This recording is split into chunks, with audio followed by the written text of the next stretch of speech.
Hey guys, welcome back to my YouTube channel. If you're new up in this place, my name is Ntwanie Ngomane, and if you're a returning subscriber, thank you so much for clicking on this video once again. Today we are discussing a very interesting topic of salaries and salary projection and audit, and we just want to compare basically first year what your rate is or what your salary would be versus second and third year. I am now, I think, 4 months away from sign off. Whoop, whoop, we are getting done, and I think I have a good idea of the salary projection and how it's probably gonna go. Sorry, I just want to adjust that. Okay, and how it's gonna go. And obviously, companies are different, so what I'm gonna talk about are basically averages. Anyway, let's get on to today's video. So I have sort of discussed this topic before, and I will leave a link to the video where I first discussed first year versus second year salary. And I just want to build up on that because I am now in third year, and I think I have a good idea of what the projection is probably going to look like. But like I said, it's not specific to any company, so it will be different, and I'm talking about averages here. So okay, you come in, you're fresh out of university. How much do you expect as your package?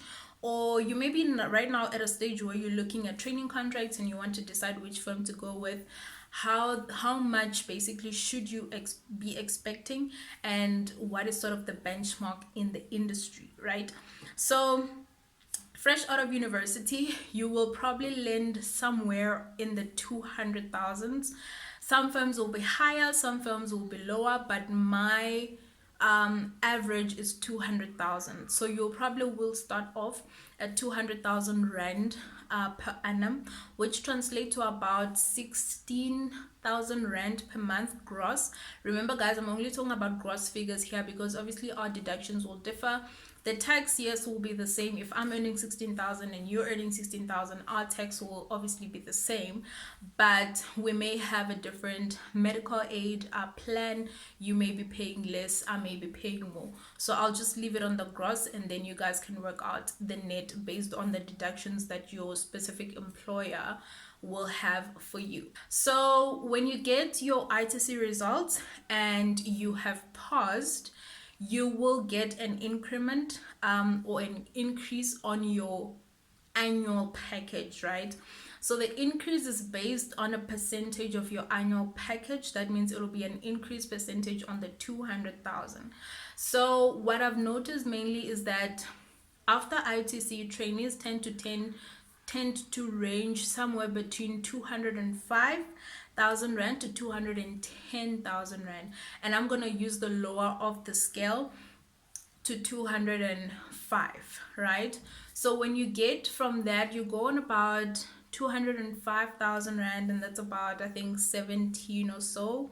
So it's basically 1,000 rand raise gross, which actually when it comes to net, it translates to absolutely nothing.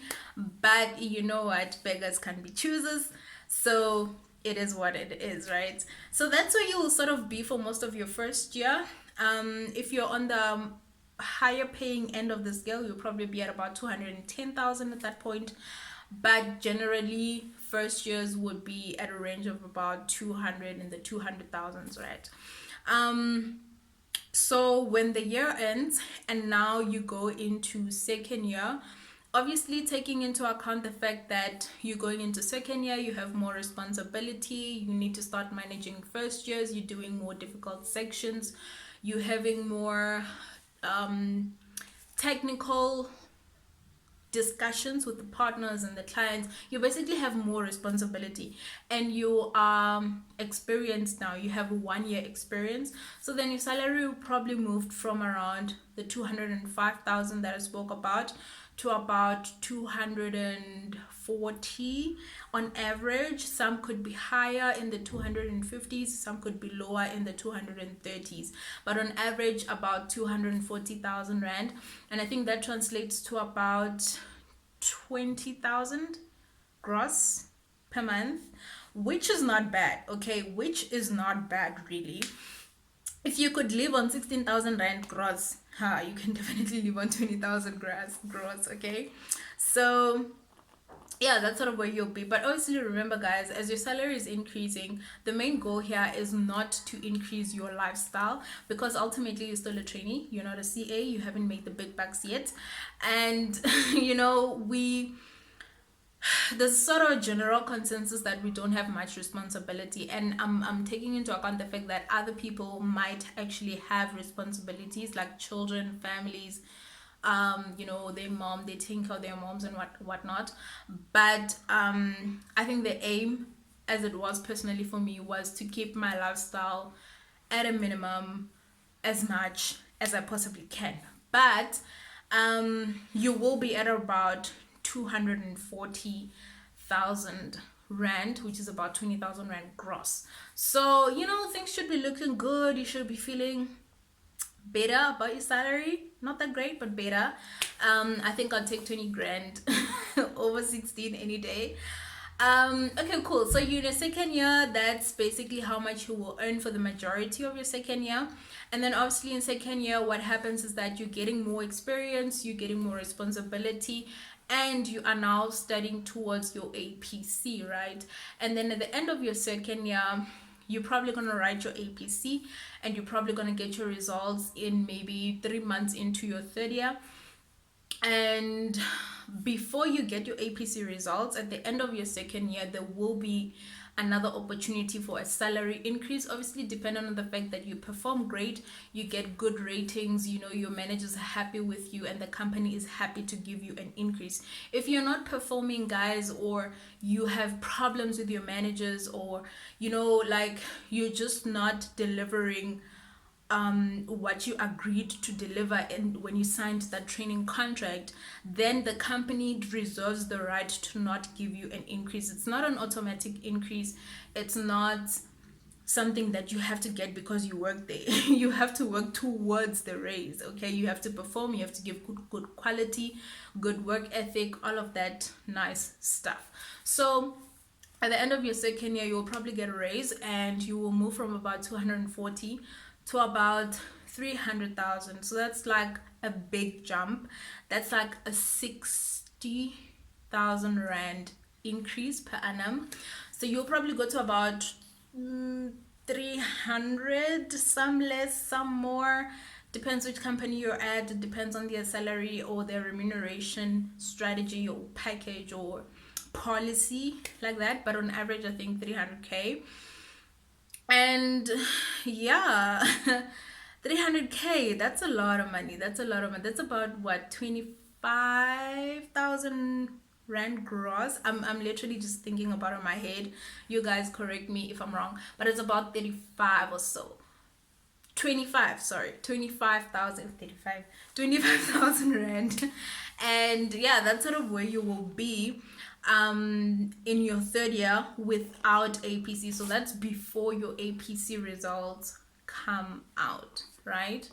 After your APC results come out, obviously, yet again, you are now in third year. You're now responsible for the team. You're now managing the team, not just the first year anymore. You're managing the second year. You're managing the first year. You're managing the manager. You're managing the partner, and you're managing the client.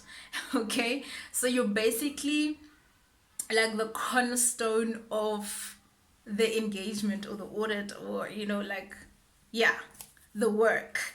So you become the man, right? You become the one with the most responsibility, and obviously your remuneration then needs to reflect that. And my research has shown that like even if you go on like pay scale, or you know, like those sites that do salary research, you will see like on average a trainee, they talk about 200, they in the 200,000s for a trainee, and that's on average. So it's like third year, second year, first year, on average it's about 200, in the 200s.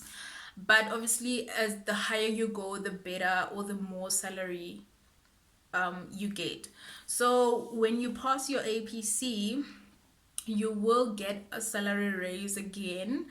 I have not had a situation where, you know, people who pass APC did not get a raise for the fact that they have APC, because the fact that you have APC contributes to your technical knowledge, it contributes to your work ethic, it contributes to your ability, your skill. Basically, you're getting better. It's basically Psycha saying this person is now professionally competent to be a CA. So they need to compensate you for that self-improvement or professional improvement, right? So yeah, you do get a raise, and from about 300 you will probably go to about 350. I don't know, somewhere between 350, 360, or 340, 360, anyway there. So yeah, that's like from a 25,000 rand gross per month to about 30,000, which is nice. I did not want to lie, okay? 30,000 rand gross every month. Obviously, your deductions will be different from the next person, but I think it's a good start point for someone who is not yet fully qualified, because obviously you haven't been signed off on your competencies, but you do have ITC, you do have APC, and I think you can start sort of formulating your life around that. But yeah, those were my research numbers that I found. You may know of different numbers, and that's okay, because obviously companies are different, and we get this information from different people, and we do averages and we go on sites. So your research might be different to mine, but on average, that's what I have found. And in terms of my experience as well, it is within those averages that I have mentioned in this video. So if you're looking to start your training contract, that's sort of where the trajectory is probably gonna go. Obviously circumstances will change. I've seen some companies not give as much increases as they used to, obviously because of the pandemic, and companies were not reaching budgets, they were not making profits. So different factors could come in, and maybe we will return to a place where companies start to give bonuses as well. Because in my experience, what I have been through is I've seen that there was not really so much bonuses since the pandemic started, because obviously companies are trying to cut down, save costs, and do as much as they can to keep afloat. So yeah, that's my information. I hope this helps somebody who is wondering what their life is sort of gonna look like when they start articles. But yeah, that is my 2 cents. You guys, you may leave your comments down below if you think I've missed something, or got a number incorrect or whatever. But otherwise, I will see you guys in my next video. In my next video, we are discussing how to handle your finances as somebody who earns a very small amount of money, especially when you're starting out your training in first year and you're at about 16,000 rand gross, and maybe that translates to about 14 or even 13,000 rand that comes into your bank account.